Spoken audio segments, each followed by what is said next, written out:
I'm Stephen Simcox. Next to me is Kevin Borba. I host Locked On Horned Frogs. He hosts Locked On Buffs. We're finally going to find out in like 48 hours or so if Colorado is good. We're going to find out if TCU is good. We'll have some questions answered, but we'll speak in some more hypotheticals next. This is Locked On Horned Frogs, Lock Over Buffs, a crossover edition of the Locked On Podcast Network. You are Locked On Horned Frogs, your daily podcast on the TCU Horned Frogs, part of the Locked On Podcast Network, your team every day.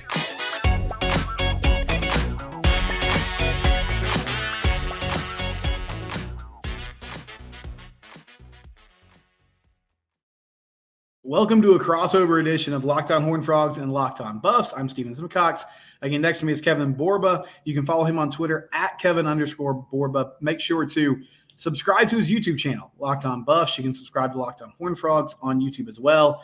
Thanks for making those shows your first listen. We're brought to you by LinkedIn today. Okay, Kevin. So we were talking a little bit before we got going here. Everybody's excited for football season, obviously. But I feel like for you, there's probably more juice and energy than normal because there's so many questions about this Colorado team. And you could spin it and say like, this is going to be an amazing thing. You could spin it and say, could be a train wreck. But we'll actually get some concrete answers on Saturday when these two teams play. So how excited are you to just actually see the team and finally get, a vision of what they have put on paper?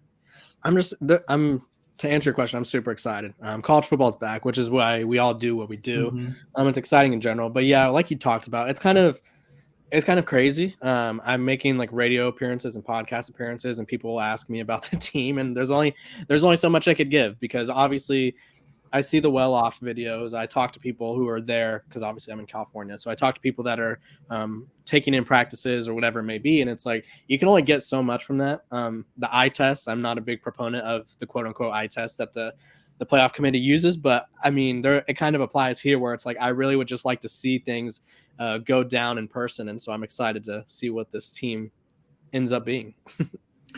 And so I've talked about this game. I did an episode about it a few months ago, and you came on the show. And then obviously this week we've been discussing it.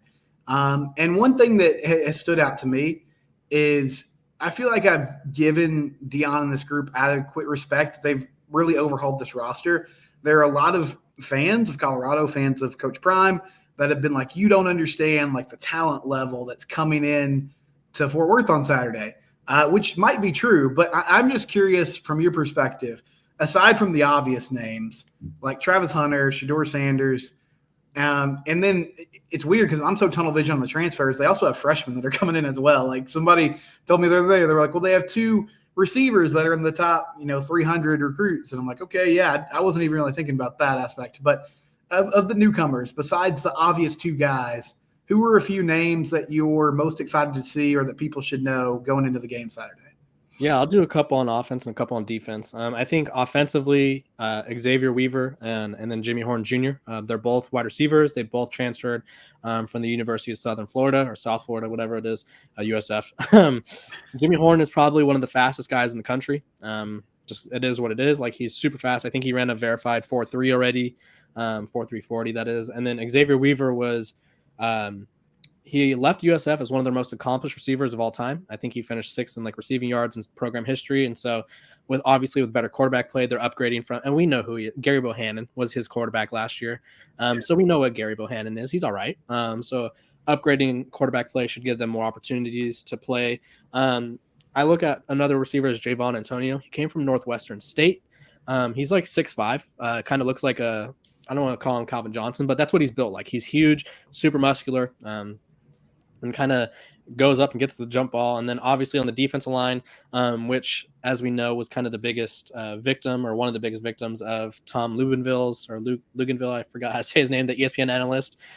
He transferred from Arkansas, had 7.5 sacks this past season, and is kind of, I think, someone who could really burst onto the scene. I feel like obviously if we're kind of criticizing their defensive line this frequently, we're not looking at the fact that they have someone who recorded 7.5 sacks in SEC play, and then they also have an Arkansas safety in Miles Slusher, who is another really good player for the Razorbacks. So they have a lot of talented guys all over the field, and then they just recently added Jawan Mitchell. I don't know if he'll play this week. They literally added him like last week. Right. He played at Tennessee, Texas, and then was at ASU for a week before being dismissed. So they have guys. I think it's just you look at, or you think of, they brought in Jackson State players, which they brought in like 5 or 6, and then you look at the fact that they brought in some FCS guys. And so I think people get stuck on that when there's Clemson transfers, Alabama transfers, Florida State transfers, like you mentioned. And so you're a guy with Texas roots, and you know it's always hot in September in the state of Texas. Mm-hmm. I will say this summer has been especially brutal. So one thing from a TCU standpoint, fans have been like, listen, the heat index is going to be over 100 degrees. It's going to be really hot on the field. Mm-hmm.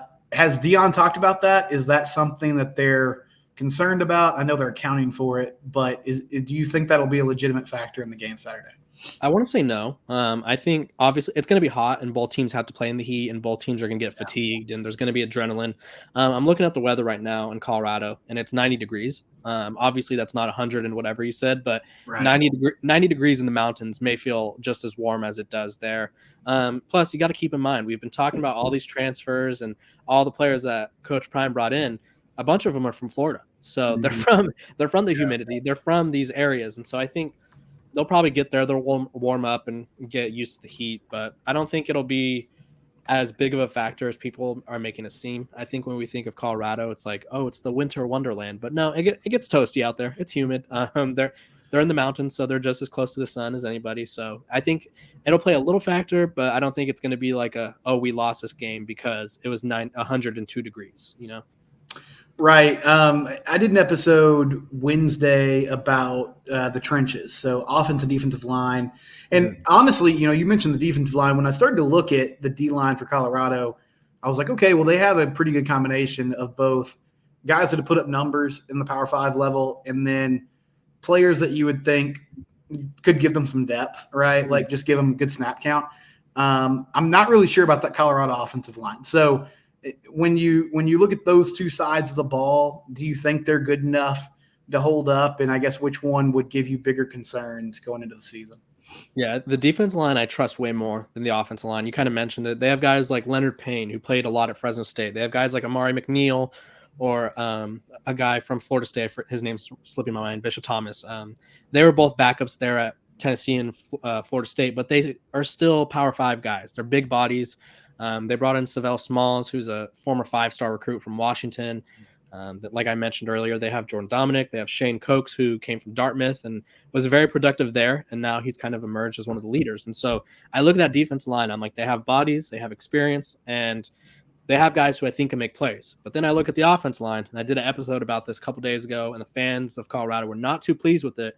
The offense line is very shaky at best, I would say. One of their best offensive linemen, was just ruled ineligible by the NCAA due to the transfer, 2-time transfer rule, which I think is ridiculous. To go on a quick tangent, the NCAA kind of made it seem like they cared about mental health. So when a kid transfers to a school where he no longer has to pay out of pocket for mental health resources, and it's just a better situation for his mental health, and he's not eligible. Seems interesting to me. But yeah, they lost him, and the offensive line was kind of the unit that was already shaky as it is, and so they're bringing in a lot of guys who I think the offensive line is the one position group where you could look at it and be like, okay, he played at the FCS level, but does that translate? Right. I think skill positions like receiver, like I mentioned earlier, Javon Antonio from Northwestern State, you're like, it's not a Power 5, it's not FCS, it was a D2 school, I believe.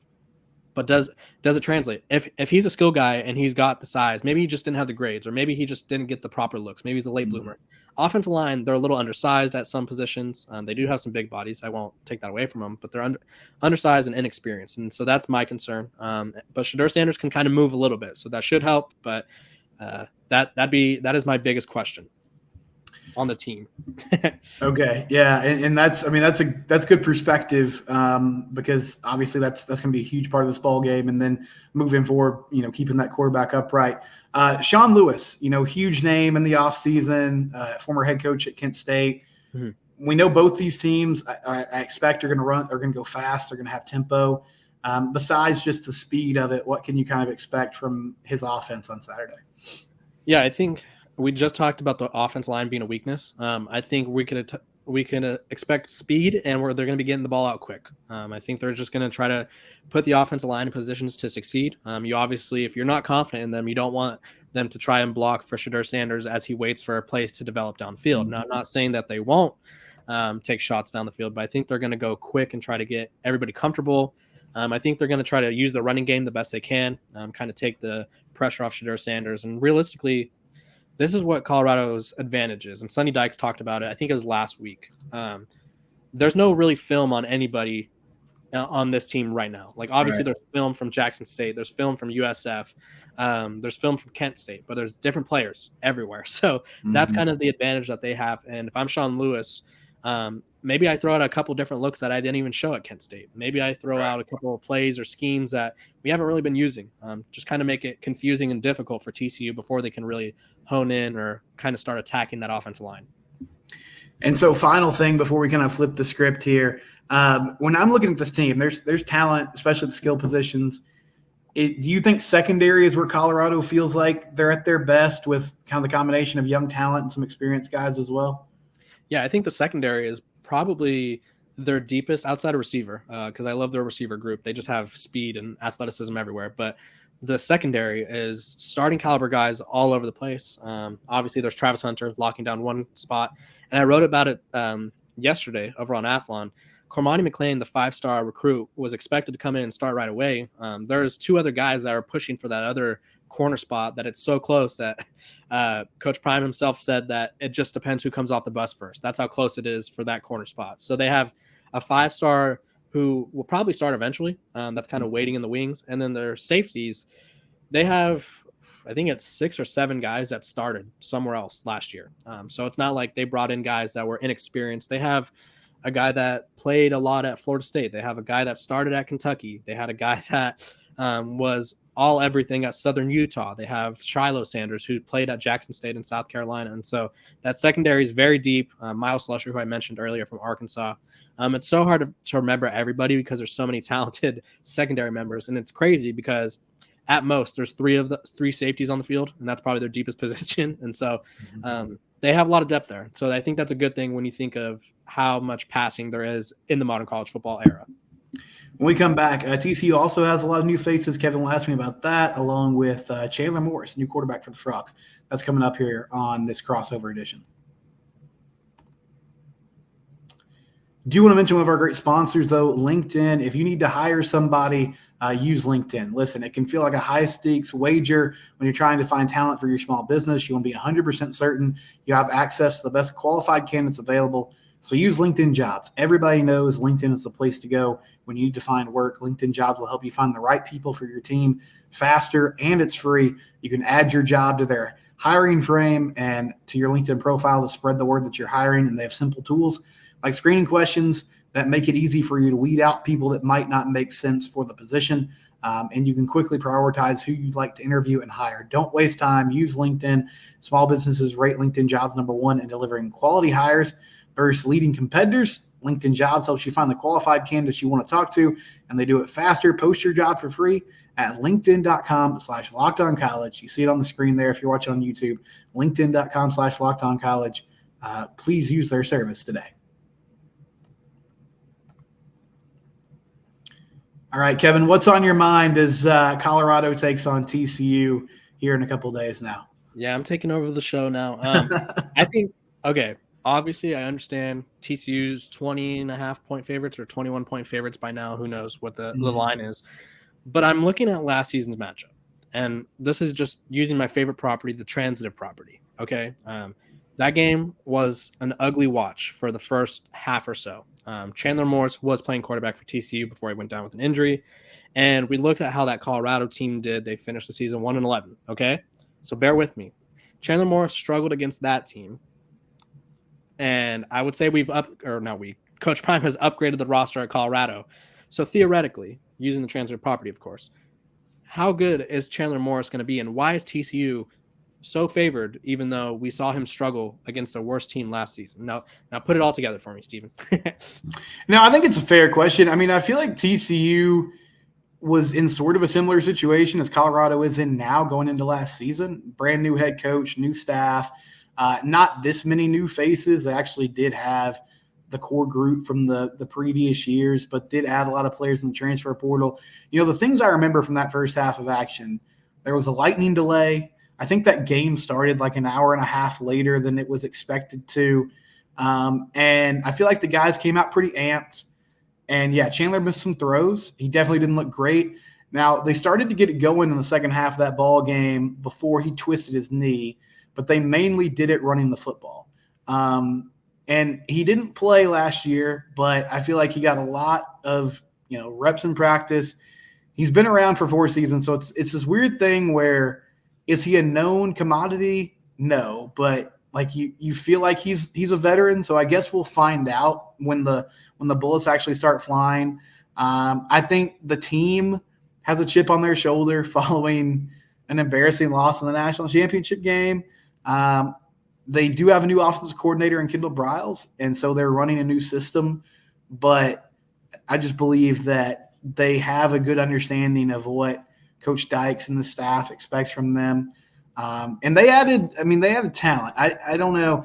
It's always tricky. There's a narrative around TCU that they feel like they're actually physically like in a better situation than they were last season with some of the talent they have on their roster. The bottom line is they have to go win the games because they haven't done that yet, and last year's team did. But I think Chandler Morris has good pieces around him.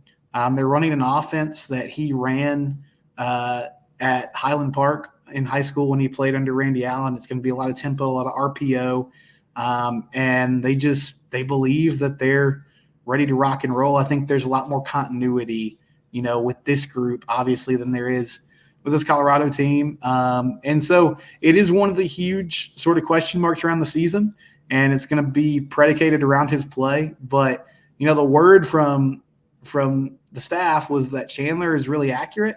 And there were times last year where he looked, as good as Max Duggan did, and he won that job coming into the season. But Max was just the guy, and they weren't going to change that up in the middle of an incredible hot streak that he was on, and he really took that team and ran with it. So, when you put it like that on the surface, it sounds a little strange, but I believe that this group has a lot more going for them from a continuity standpoint than Colorado does at the moment.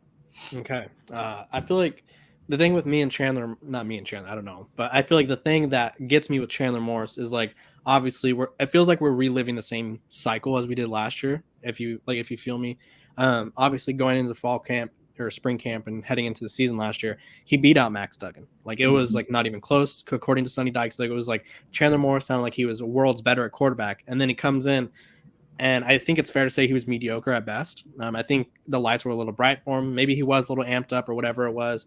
But I feel like we're kind of reliving this. Obviously, there's no quarterback pushing him as much as there was Max Duggan, but it feels like we're reliving the conversation of like, okay, he's really good in the offseason. It's going to translate this time. And obviously, there's a new system for him, and there's new teammates like John Paul Richardson and JoJo Earl to work with. You don't have Quentin Johnson anymore, but that's kind of that's my biggest question mark. I think people have explained it to me hundreds of times, and until I see Chandler Morris go out there and play well, I'm just going to question him. But talk to me about the offense, because you lose guys like Quentin Johnson. I think you lost your entire running back stable, if I'm not mistaken, like all of the ones that contributed the most, at least. Yeah, that's a fair assessment. You lost some key receivers as well. Talk to me about the new guys, what to expect, and kind of it feels similar to Colorado because you're relying on transfers, some of which have proven themselves and some of which were names that just didn't get a chance yet. So talk to me about that. Well, from a running back perspective, I mean, Monty Bailey's coming back, and he got some carries last year, but obviously not the production that Kendre Miller and Amari DiMercado had. He transferred in from the University of Louisiana the previous offseason, and so he'll be running back one. They brought in Trey Sanders from Alabama as the other running back, who played a little bit for the Crimson Tide. He had a really nasty car accident a few seasons ago, and he's still working his way back. So I think Trey they complement each other well, at least on paper. Amani's kind of shot out of a cannon. He's explosive. Sanders is more of your patient, runner where he's stringing the line of scrimmage out. He's going to find yardage. He's going to try to break through and get yards after contact. And then the wide receiver position, Savion Williams is coming back, who was a big part of their team that went to the national championship last year. John Paul Richardson, who you mentioned from Oklahoma State, who had over 600 yards receiving for the Pokes last year. JoJo Earl, transfer from Alabama. Jared Wiley was involved in the offense a lot last season at tight end. He's back. Jack Besh is a guy they're excited about from LSU. He's a freshman All-American a few seasons ago for the Tigers. And then some more kind of question mark guys just because they haven't really done it. Dalen Wright from Minnesota. He was at A&M, then he went to Minnesota. Now he's here. Big outside receiver. And Warren Thompson, who's kind of followed Kendall Briles just about wherever he's been, but he's now on campus at Fort Worth. And Cordell Russell, their true freshman. So, I mean, I think, yes, there's definitely some players that you're looking more at projection than production. But I would say the biggest difference is, I mean, Colorado has a lot of guys that did things at South Florida or at Jackson State. And, I mean, with Wiley and Williams, we're talking about two players that were factors on a team that went to the national title game last year. John Paul Richardson was one of the leading receivers at Oklahoma State. So there's more proven production. But, yeah, you're still going on some guys on the outside especially that haven't put up huge numbers and are going to have to prove it on the field before everyone really believes it. Yeah, I feel like these teams are much more similar than people realize. I think there's a lot of similarities in the fact that there are a lot of transfers all over the place. There's a lot of guys looking to step into new roles that maybe they were the backup at their previous school, and maybe this is their first opportunity. I wanted to talk about the defense before we kind of move on to our predictions about the game and stuff. Last season, you guys won a lot of close games. I think do you know the number off the top of your head before I continue? I think it was like one score games. Yeah, or? 1 score games. Yeah. It was I don't. I mean, Baylor was a one-score game. I think West Virginia might have ended up being a one-score game. SMU, right? There were probably 4 or 5 at least. So a lot of one-score games. Those could go either way. And then you make it to the playoff, kind of have your way with Michigan, but then Georgia blows you out. Kind of, I don't want to say exposes your defense, but if I'm Colorado, I'm watching that Georgia film repeatedly on offense. If I'm Sean Lewis, that's what I'm watching. And I'm going, okay, this is what Georgia did. Obviously, Colorado's not Georgia. I'm not claiming that they are Georgia, but that's the blueprint right there. So what has that defense improved, lost, and how can they kind of build up to be in better situation than they were last year? I mean, they got a lot of guys coming back. This is kind of the steady force for this defense. If Colorado has Brock Bowers on their roster, I don't want to see him on Saturday, but I don't think they do. I don't think they actually have. I said they weren't Georgia. But that's still the blueprint. Yeah, I mean, I would say the blueprint, to your point, is you want to get these safeties in coverage situations. It's a 3-3-5 scheme, and so you have some guys. I would say Mark Perry fits this mold, which Colorado fans would probably be familiar with that name. You might have some different thoughts than TCU fans do about him. Mark was pretty solid for us last year.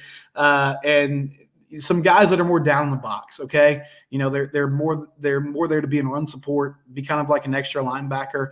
And so Georgia and Michigan both, I think, isolated those players in coverage situations because the corners, Josh Newton and Travius Hodges-Tomlinson, were really good. And I think TCU, again, has really good corners. Josh Newton's back. Avery Helm is coming over from Florida, and he should be at the other corner spot. And so I would say, yeah, they're going to probably want to target Mark Perry, Bud Clark, Josh Foster, and that'll be something that everybody tries to do. I don't think they have the personnel to do it as well as Georgia and Michigan and Kansas State did, but I'm sure that Sean Lewis is watching that film, and he's like, that's what I want to try to get at. But I think overall this defense is a lot more steady than the offense. You're in year 2 of Joe Gillespie's scheme. These linebackers are, for the most part, they're back. Jamoy Hodge, Johnny Hodges, Shad Banks, Nnamdi Abizor are all guys that played last year for them, a lot of snaps. I talked about the secondary. You're bringing all your safeties back, and you're replacing one corner, but he's got good Power 5 experience. He played in the SEC. So, again, though, I think the question's going to be, what does Colorado run? And Sonny Dykes has said, I don't know. He doesn't have an answer to it. I don't have an answer to it. And I wouldn't be shocked if they hit some big plays in the first half, just because, I mean, it's hard if you're not watching film to understand what these concepts are. I think the good thing for TCU, you talked about last year's games. There were games where, Oklahoma State kind of had their way with them in the first half. Kansas State, comeback kids. Yeah, scored a lot of points. West Virginia even put up a lot of points on them in Morgantown. But Gillespie seemed to have a knack for getting in the locker room or during the game. Okay, here's what they're doing. Here's how we adjust to it. And that would save them. Now they're going to have to do that probably on Saturday, because I would imagine Colorado's going to throw the kitchen sink at them and throw some things that they just aren't honestly prepared for. But it's an experienced unit. And I think you're right. I think everybody's going to try to do what some of those teams did at the back end of the schedule. Mm-hmm. But hopefully, TCU is also, for my sake, I know not everyone agrees, watching this video agrees with me, but they've watched that stuff as well, and they have better counters for it than they did last season. Okay, so I got two questions. One of them is just a clarification, just to kind of, for Colorado fans. Basically, the key to Colorado succeeding is Shedeur Sanders being able to beat your safeties, correct? Or just being able to expose the guys that are kind of the weaker links of the defense, if you will. Yeah, I think targeting those guys in coverage is, if you can do that, if you can isolate them, there's big plays to be had there, unless they've made adjustments and improved a lot in that area in the offseason. So that again comes down to the offensive line, which will be interesting, because I like this matchup, offensive line versus TCU's defense line, because I'm looking into TCU's roster from last year. I do a little deep dive, as one does, and they lost two guys that combined for 60% of their sacks. So where does that pressure come from? And are you confident in, because you could tell the viewers better than I can, they have a couple freshmen that are probably going to play major roles, or a couple underclassmen that will play major roles. So how does that defensive line look against anyone, really? Like, what is the expectation from them? Yeah, it's a question for the defense for sure. Dominic Williams in the middle, he's the guy. Now, I don't think at nose tackle he's going to get consistent pressure, but he's coming over after having an outstanding true freshman season. Paul Olawale is one of those underclassmen that you're talking about, redshirt freshman or sophomore. I'm not sure how they have him classified, but I think he'll play at one of those defensive ends. I think they'll kind of rotate Caleb Fox, Timon Mitchell, who were two guys that they had last season. Rick DeBrew is an interesting name. He's an edge player from East Carolina that doesn't have like numbers that pop off the page, but the TCU staff seems like they just feel like they kind of found him and that he's going to be a gem for them. Okay. Jonathan Bax is sort of a twitchy outside linebacker type guy that I could see maybe rushing the passer. The interesting thing is Dylan Horton, who is the guy you're talking the most about, who's with the Texans now. He became their sack guy, but it wasn't really until later in the season. They weren't a team that got consistent pressure. And so it's not, because they play a 3-down front, it's not always about getting to the quarterback. I think it's more of, can you hold your ground and not get blown off the ball in the run game? And so that's what I'm going to watch more.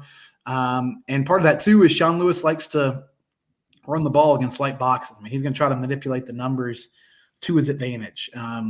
So I would say that would be my bigger question or concern for the game is, can Colorado get their run game going? Because that just in general, that makes things easier for an offense. But obviously that's something that they're going to want to do. Yeah, it gets the offensive line confident. And a little update for my Colorado listeners. Alton McCaskill is kind of a TBD type of guy. He's been in a non-contact jersey this whole month, and Coach Prime didn't really make it seem like he was going to play. Well, he said he didn't want to put him out there and throw him into the fire. So we'll see. So that leaves Kavosi Smoke and then Dylan Edwards, and then maybe a couple other guys, Anthony Hankerson, who returned from last year, one of the few leftover guys. Okay, Stephen, before we do our predictions, one more thing. I want quickly one matchup that you're looking forward to. like position group against position group. Ooh. Yeah, I mean, I think these Colorado wide receivers versus TCU secondary. Okay. I don't know how much. Okay, I guess I'll quickly ask you this: how much is Travis Hunter going to play on offense? I mean, do we know? Do we have an idea? It's tough to go off of. The spring game, he played every offensive snap available, so Okay. It's hard to tell. Yeah, so I mean, Travis Hunter against like Josh Newton and or Avery Helm would be fun. And then Jimmy Horn Jr. and Xavier Weaver coming over as well. I think that's an exciting group. I know Colorado feels like they're really deep there, and TCU feels like they're deep at the corner position. So that would be that's the one I'm most excited to see when the two teams take the field. I'm going with the trenches. I need to see Colorado's offense line versus TCU's defense line. We've heard the criticism that they are kind of the weak link. We've heard people say that the team's going to struggle because they struggle. So do they silence the doubters or do they not? But yeah, that's my biggest question. Now it's time for our predictions, Stephen. So lead the way. So let's take a quick break here and then we'll get keys to the game and predictions.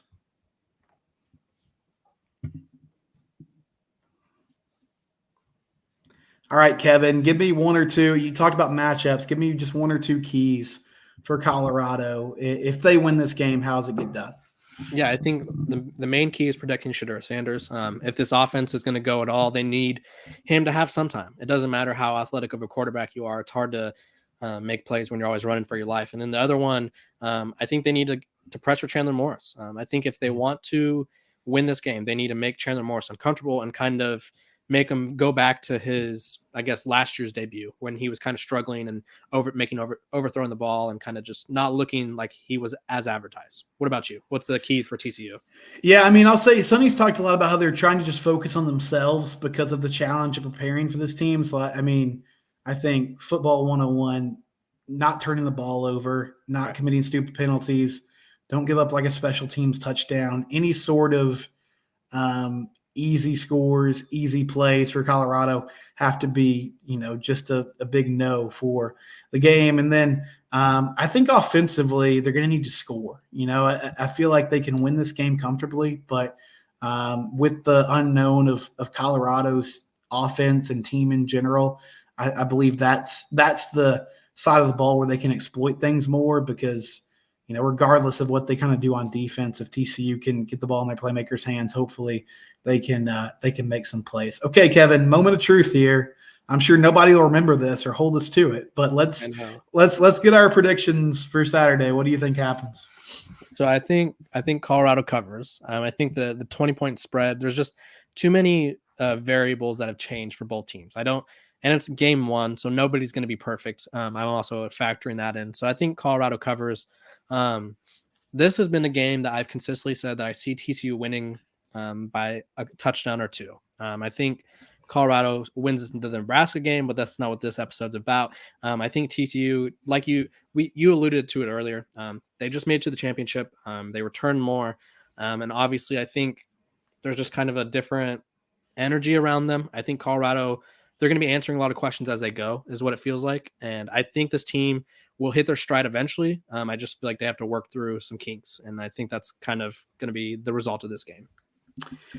Yeah, I'm going to pick TCU as well. I mean, just straight up. The covering aspect is fascinating. I felt a lot more confident about them covering before I really dug into the Colorado roster this week. I think, I still have questions about Colorado being cohesive. But from a skill position standpoint, I feel like they're solid. And you talked about game one. It's just really hard to play a perfect game in game one. There's bound to be some mistakes. But I'll stick with my prediction. I think they end up covering, but I could see this being a close game in the first half.